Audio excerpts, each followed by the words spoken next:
नमस्कार दोस्तों, कैसे हैं आप लोग। तो आज की क्लास में आप सभी लोगों के लिए है प्रपोजिशन की एक्सरसाइज और काफ़ी महत्वपूर्ण होगी। जो भी सेंटेंस आज कराने वाले हैं वो हर तरह के एग्जाम्स के लिए होंगे। तो चलिए क्लास को शुरू करते हैं बिना देरी किए। 4 ऑप्शन हैं, आपको राइट आंसर कमेंट के माध्यम से बताना है और क्लास के एंड में आपको ये जरूर बताना है कि आपका टोटल स्कोर कितना हुआ है। और डेली प्रैक्टिस करने के लिए आप लोग हमारे चैनल इंग्लिश पॉइंट को सब्सक्राइब कर सकते हैं। सबसे पहला सेंटेंस है sentence 1। They asked a lot of questions his job.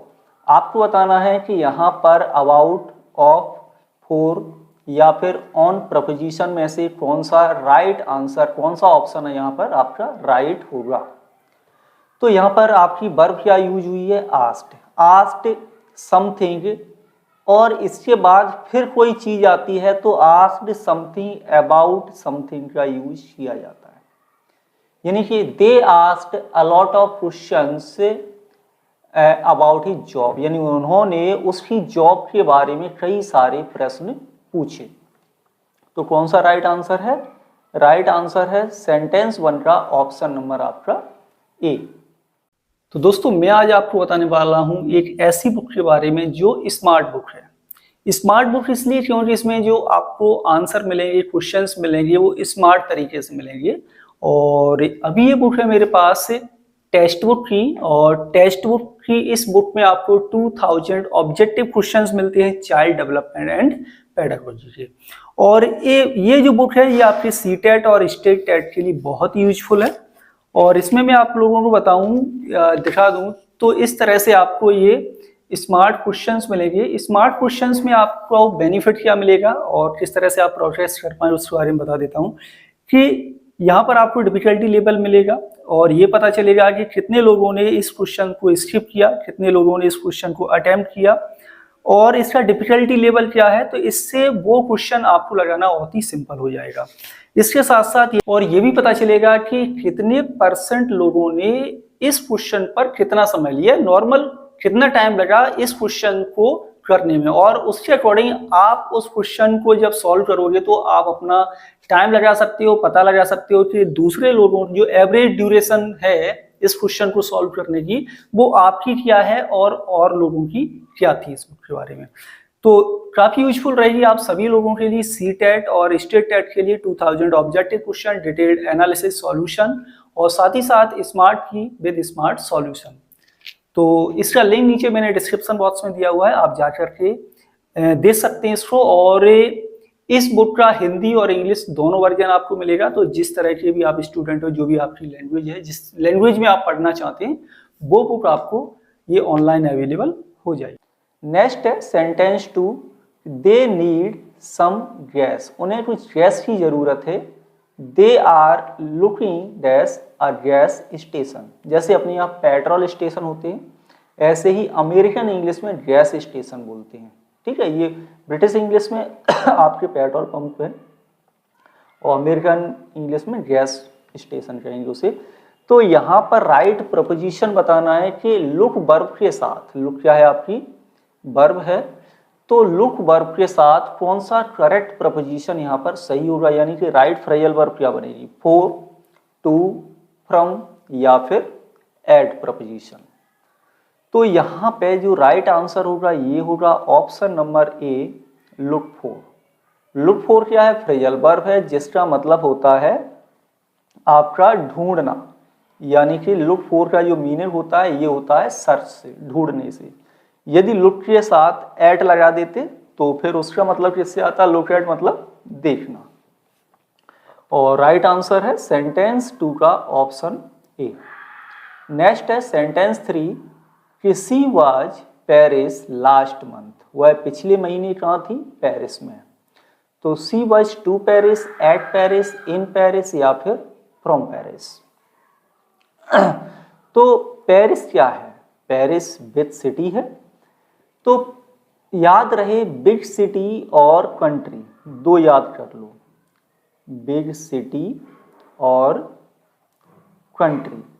तो बिग सिटी और कंट्री से पहले प्रपोजिशन जो यूज होता है वो कौन सा यूज होता है आपका, इन प्रपोजिशन। यहाँ पर आपको यूज करना है इन, कि she was in Paris last month, वह पिछले महीने पेरिस में थी। सेंटेंस 3 का राइट आंसर जो होगा ये होगा ऑप्शन नंबर सी यहाँ पर। नेक्स्ट है सेंटेंस 4 और सेंटेंस 4 में है कि there is park across the street the hospital, यानी कि एक पार्क है, अक्रॉस भी आपका यहाँ पर क्या है, ये भी आपका प्रपोजिशन है। अक्रॉस द स्ट्रीट गली के उस तरफ क्या, hospital, of the hospital, from the hospital, to the hospital या फिर फॉर हॉस्पिटल। तो बात किसकी हो रही, पार्क की, जो कहाँ है, गली के उस तरफ है ना, और कहाँ से, तो वो है हॉस्पिटल से। तो there is a park across the street from the hospital, hospital से गली की दूसरी तरफ क्या है, एक पार्क है।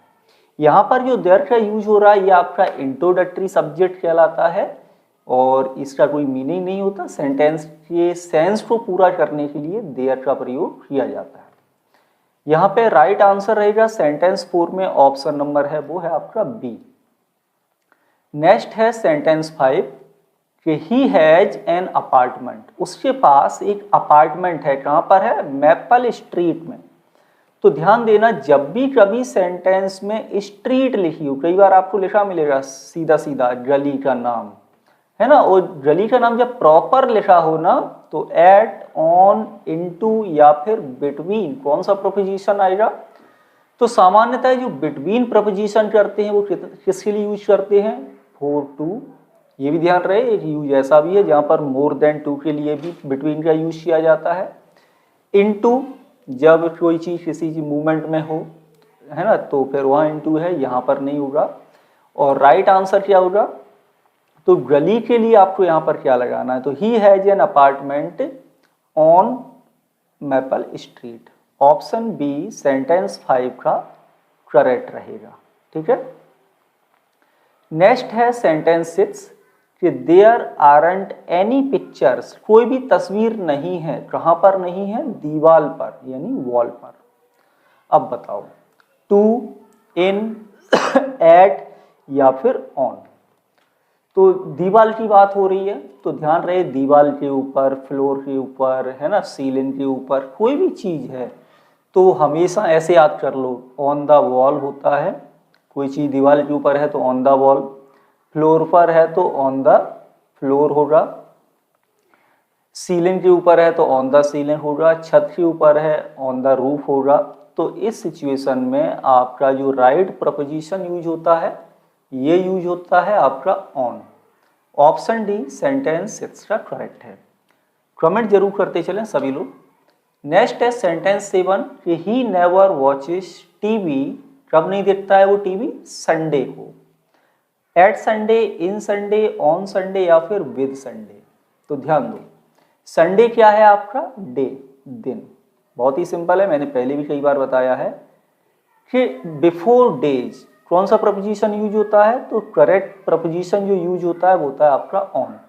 ध्यान देना है कि दिन से पहले ऑन प्रपोजिशन का प्रयोग किया जाता है। यहाँ पे राइट आंसर रहेगा सेंटेंस 7 का आपका ऑप्शन सी, ऑन संडे होगा। नेक्स्ट देखेंगे, नेक्स्ट है सेंटेंस 8 कि I have only been here 1983, है ना, बीन का मतलब होता है होकर के आना, यानी कि मैं यहाँ पर केवल 1918 में आया हूँ, मैं वहाँ पर होकर आया हूँ। तो फॉर, वाई, सिंस या फिर इन क्या लगाएं, तो ये क्या है, डेफिनेट पॉइंट ऑफ टाइम है या स्टार्टिंग पॉइंट ऑफ टाइम है किसी चीज का। तो यहाँ पर आपका जो राइट प्रपोजिशन यूज होगा ये यूज होगा सिंस। सिंस के बाद डेफिनेट पॉइंट ऑफ टाइम का प्रयोग किया जाता है।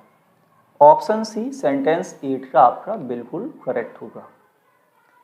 नेक्स्ट सेंटेंस है सेंटेंस 9 कि my uncle has not been here the end of May, यानी कि मेरे जो अंकल हैं वो यहाँ पर नहीं आए हैं, कब से नहीं आए हैं, एंड ऑफ मे, मई के अंत से, सिंस, ड्यूरिंग, फॉर या फिर व्हाइल। तो एंड ऑफ मे जो आपका टाइम है ये भी आपका डेफिनेट टाइम है और इससे पहले आपको यूज करना होगा प्रपोजिशन सिंस। यहाँ पर भी आपको सिंस प्रपोजिशन का ही प्रयोग करना है सेंटेंस 9 में। नेक्स्ट देखेंगे, नेक्स्ट है सेंटेंस 10 कि I have not seen my best friend nearly a fourth night, यानी कि मैंने अपने बेस्ट फ्रेंड को नहीं देखा है लगभग फोर्थ नाइट से। तो फोर्थ नाइट जो टाइम है वो कैसा है, एगो, ध्यान रहे एगो लास्ट में आता है और ये पास्ट में यूज होता है, तो इसको यहाँ पर यूज नहीं करना है क्योंकि सेंटेंस प्रेजेंट परफेक्ट में।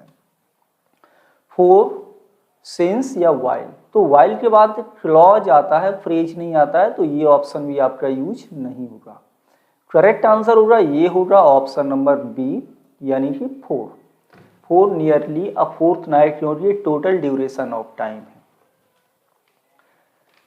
नेक्स्ट है सेंटेंस 11 और सेंटेंस 11 में है my brother was all week at the home, at home, in the home या इन होम। बहुत ही सिंपल है, कल जो क्लास ली थी उसमें भी ये फ्रेज आया था, है ना। तो ध्यान दो, बी वर्ब लिखी हो फिर लिखा हो आपका होम, तो इसके बीच में जो प्रपोजिशन आता है वो आता है at, be at home, be at work etcetera, ठीक। इसके बीच में कोई भी आपको आर्टिकल यूज नहीं करना है, जैसा कि यहाँ पर लगा हुआ है ये यूज नहीं होंगे। और होम से पहले इन नहीं आता, एट आता है जब बी वर्ब लगी हो सेंटेंस में। तो यहाँ पर वाज आपकी क्या है, बी वर्ब है, तो यहाँ पर आप यूज होगा एट होम ऑल वीक, ये करेक्ट आंसर रहेगा सेंटेंस 11 का। नेक्स्ट है सेंटेंस 12 और सेंटेंस 12 में है यू डोंट लाइक हमबर्गर्स, और ये क्या है आपका क्वेश्चन टैग बनाना है यहाँ पर। तो ध्यान से देखो कि you don't, don't you, you do या डू यू, कैसे क्वेश्चन टैग बनाएंगे, ध्यान से देखो। इस सेंटेंस को हमें क्या करना है, सेंटेंस 12 में प्रेजेंट इंडेफिनिट टेंस है, इंटेरोगेटिव लिखा हुआ है आपका स्टेटमेंट, तो क्वेश्चन टैग बनाते हैं हम पॉजिटिव। जो टेंस है उसी टेंस की हेल्पिंग वर्ब, और जो नाउन या प्रोनाउन है वही आपको प्रोनाउन लिखना है, तो ये होगा right answer option number D sentence 12 में। नेक्स्ट सेंटेंस है सेंटेंस 13 कि सी लाइक्स टू एक्सरसाइज, वह एक्सरसाइज करना पसंद करती है, यहाँ भी क्वेश्चन टैग बनाना है। Does she, she doesn't, doesn't she या सी डज। तो सेंटेंस कैसा है, पॉजिटिव, क्वेश्चन टैग कैसा बनेगा, निगेटिव। तो जो पॉजिटिव है इनको हम हटाते हैं। अब देखो, अब पहले क्या आएगा, हेल्पिंग वर्ब आएगी, यहाँ पर हेल्पिंग वर्ब आपकी बाद में लिखिए, तो ये ऑप्शन भी यूज नहीं होगा। सी सिंगुलर है, इसके अकॉर्डिंग डज, और इसे बनाओ डजंट। प्रोनाउन यही रहेगा जो आपका यहाँ लिखा हुआ है, सी का इधर सी हो जाएगा। Correct answer sentence 13 option number C. Next है सेंटेंस 14 कि there aren't any more books, यानी और ज़्यादा किताबें नहीं हैं। बी वर्ब है निगेटिव और क्वेश्चन टैग बनाना है सेंटेंस 14 में। तो सेंटेंस आपका निगेटिव है तो क्वेश्चन टैग पॉजिटिव बनाएंगे। हेल्पिंग वर्ब की आएगी आपकी आर, और देयर है तो देयर। कौन सा ऑप्शन करेक्ट हुआ, राइट आंसर सेंटेंस 14 में आपका ऑप्शन नंबर बी यहाँ पर होगा। बहुत ही सिंपल है सारे ये क्वेश्चन टैग्स प्रैक्टिस के लिए, लेकिन बहुत बढ़िया है। She has found her money, उसको उसका क्या मिल गया, धन मिल गया। Is she, hasn't she, isn't she या हैज सी। अब देखो यहाँ पर फाउंड लगा हुआ है, क्या लगा है यहाँ पर, फाउंड, तो यानी कि ये पास्ट पार्टिसिपल फॉर्म है वर्ब की थर्ड फॉर्म। अब इज के साथ तो थर्ड फॉर्म नहीं आता है क्योंकि वो पैसिव में आएगा, लेकिन यहाँ पर शॉर्ट फॉर्म जो लिखा है ना ये हैज है, तो प्रेजेंट परफेक्ट टेंस का हम यहाँ पर क्वेश्चन टैग बनाएंगे। तो सी के अकॉर्डिंग क्या आएगा, हैज, ये पॉजिटिव है तो इसे बनाएंगे हम नेगेटिव, और प्रोनाउन सी है तो प्रोनाउन सी रहेगा। ये हो गया राइट आंसर सेंटेंस 15 में। कहाँ पर है ऑप्शन राइट, तो राइट आंसर है ऑप्शन नंबर बी सेंटेंस 15 का। Next sentence, sentence 16। सेंटेंस 16 में है I will be 29 next month, मैं अगले महीने कितने का हो जाऊंगा, 29 का हो जाऊंगा। Am I, aren't I, will I या फिर वॉन्ट आई। तो यहाँ पर आपकी जो वर्ब है उसको देख लो, पॉजिटिव है तो निगेटिव बनाना है, आर का यूज नहीं होगा, एम का प्रयोग नहीं होगा। यहाँ पर आप करो वॉन्ट और आई प्रोनाउन का आई प्रोनाउन रहेगा। करेक्ट आंसर रहेगा सेंटेंस स्टीम में ऑप्शन नंबर डी। तो आज की क्लास में इतना ही। आई होप क्लास अच्छी लगी होगी। कमेंट के माध्यम से बता सकते हो नेक्स्ट टॉपिक आप लोगों के लिए कौन सा लें और प्रैक्टिस कराने के लिए। कोई भी डाउट्स हो तो नीचे कमेंट के माध्यम से पूछ सकते हैं। साथ ही साथ प्ले स्टोर से इंग्लिश पॉइंट का आप लोग ऐप डाउनलोड कर सकते हैं, वो भी आपको मिल जाएगा, या फिर नीचे लिंक दिया हुआ है मैंने डिस्क्रिप्शन बॉक्स में, वहाँ पर जाकर के आप डाउनलोड कर लीजिए।